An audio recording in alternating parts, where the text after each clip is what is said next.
Now I know most of y'all watching this video know what a fire drill is and have practiced it like a bunch of times. Basically, a fire drill is like a procedure that is usually practiced to simulate what would happen in a real fire evacuation or any other emergency.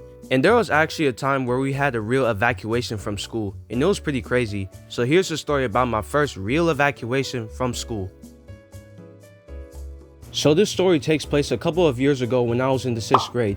It was like the end of the day and we were getting ready to be dismissed from school.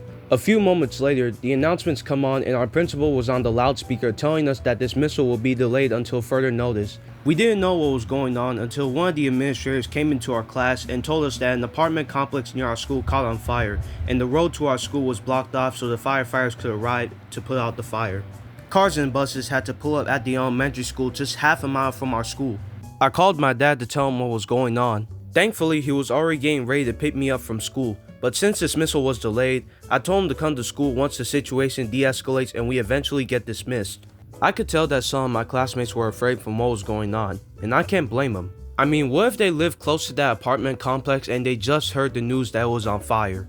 Other students stayed calm knowing the school would figure something out and we would all safely evacuate from the school and go home. I even tried to stay calm too. We waited for like 15 minutes until the announcements came back on with an update about dismissal.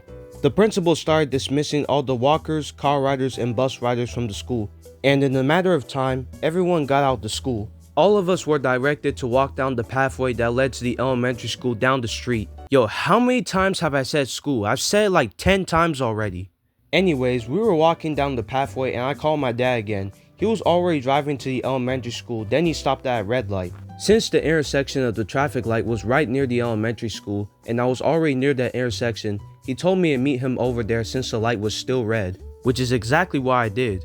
So I get in the car, the light turns green, and we get home safely. Everyone else from my school got home safely too. The people that lived in the apartment complex that caught fire also got out safely without any injuries. But several families were forced out of their homes, so that sucked for them. I hope they're okay though. This also ended up on the news, so you could say it was that crazy. Now if I'm being honest, I wasn't really fazed by the situation. I mean, the fire was happening near the school, not in the school, but there could have been a chance that the fire could spread and possibly burn down our school in its path. And that's it for the story. Now I know this ain't anything like my regular videos, but I really needed to get back on the media. I mean, come on, it's been a month since I uploaded my last video. But I'm done yapping now, so y'all already know the drill. Like and subscribe if you enjoyed the video, click the bell on to get notified when the new video comes out, and I'll see y'all soon. Goodbye.